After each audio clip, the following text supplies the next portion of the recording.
It was like grabbing the plug of my conscious mind and pulling it and letting the subconscious mind grab the wheel. Life. So I'm going through a challenge right now. My voice. My voice is my tool. It's my magic wand. It's the thing that I use in order to impact the world. Whether it's as a singer or as a person talking to the camera, this is how I do it. This is how I connect. This is how I make my difference.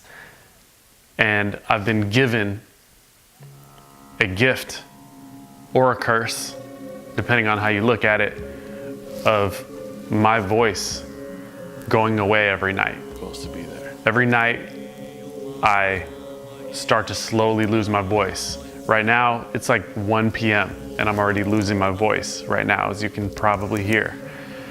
And it's funny how it happened, because it happened right when I decided that I was gonna follow my mission, that I was gonna follow my calling. I started losing my voice while I was doing a presentation, my first presentation, a big presentation. And I'm not sure why it happened that way, but it did. And here's how I see it. I have two choices. You know, whatever challenges you're dealing with, whether it's health issues, relationship issues, whatever. We got two choices. My choice number one is I can be upset, I can be angry, I can be frustrated, I can get stressed, I can get worried, right? But how many times, if you were to write down every time that you got worried about something, and then every time that it happened or didn't happen, you wrote, yes, it happened, or no, it didn't happen, how many times did the thing you worried about actually happen? 5 out of 100, 10 out of 100, maybe 50? And that worry is shortening your life. So I don't choose that option. I refuse to choose that option. I don't know what it is, but all I know is I have a choice. And my choice is to either be angry about it, be upset about it, which puts me in that downward spiral of negativity, or I can be grateful for it. And I can see it as an opportunity, as a blessing, as a challenge. See, I wake up every single day. I can't go an hour, 2 hours, 3 hours without having this overwhelming wave of appreciation for this miracle of life. You know, I feel like some people, they get out there in the world and they get caught up in their job and what they don't like about it, and their relationship and what they don't like about it. But I almost feel like I'm on some perpetual psychedelic trip where I'm like, I just want to grab people and be like, we're here. It took 100 million miracles for you to be alive. Just think about it. Here's you, right? Here's you. Here's your parents. Here's their parents, 1, 2, 3, 4. Here's their parents, 1, 2, 3, 4, 5, 6, 7, 8. Then 16, 32, 64, 128. 128 people just 5 or so generations ago had to randomly meet and have a child in order for you to be alive. And if you go back another 10, 20 generations, that's tens of thousands of people. How is this not a miracle? How are we getting caught up worrying about, stressing about our jobs and our little health issue or our relationship? And it's like, we're here on this amazing miracle of a planet. How in the world are you going to do the biggest injustice to this planet, to this existence, to life, and not be blown away on a regular basis at how amazing it is? And this is how I get so incredibly blissed out, by taking my perspective toward that. So I see this opportunity, within this opportunity, to learn how to dance. Life is like a dance to me. And if you suck, what happens? If you suck, you fall, you hurt yourself all the time, continuously falling, hurting yourself, bruising. But if you embrace this art form in this game of life, then you get good, slowly but surely. You get a little better, a little better, a little better, and next thing you know, you kind of look beautiful. You're moving, you're shifting, things are happening.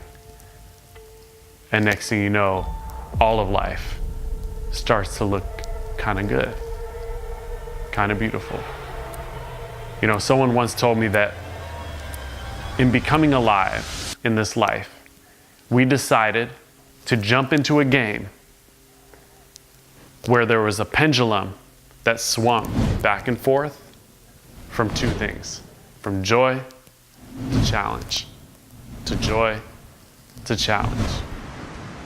If you start embracing it and realize that this is a game, you start getting good, you respect the time it takes, you allow yourself to slowly but surely gain momentum, right? The gestation period, you don't plant a seed in the ground and then get mad after a day that the tree didn't sprout, dig it out and rip it apart looking for the tree, right? That'd be silly. You wait with patience. You allow for things to build. You allow for nature to work.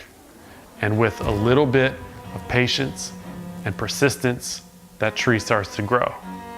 Keep watering it, keep taking care of it, give it love, give it kindness, motivation, inspiration, guidance. And if we do that in this dance, next thing you know, we start to look beautiful.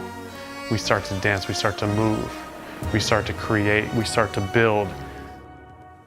And next thing you know, you're here. And there will still be challenges. You will still lose your voice.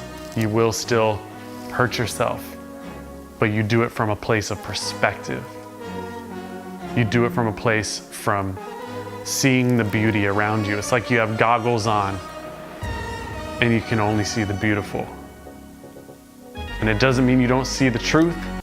It just means you see the truth from a different perspective. I really do believe that perspective and intuition are the secret weapons, the true secret weapons.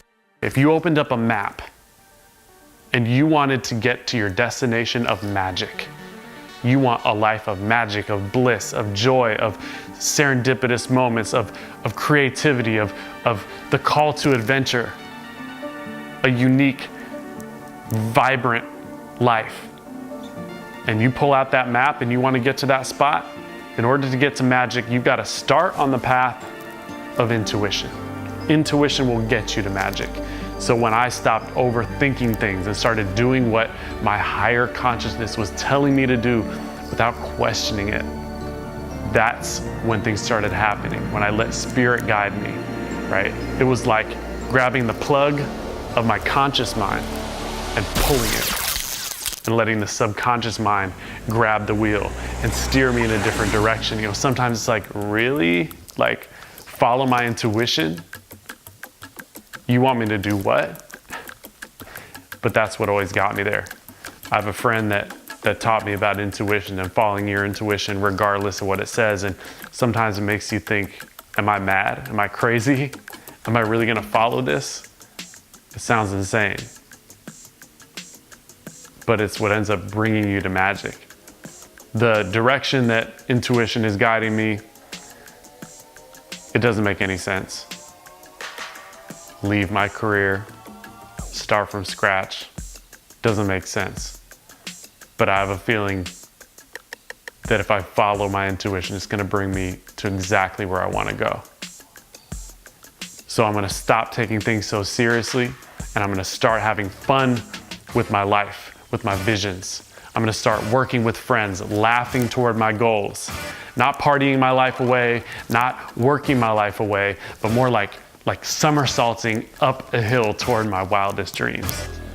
And I hope you do too. That's when the tingles come, when the magic comes, when the bliss comes. Just shut that off. Shut off all that extra self-talk, those thoughts, those worries, and just fall into bliss and allow life to take the wheel.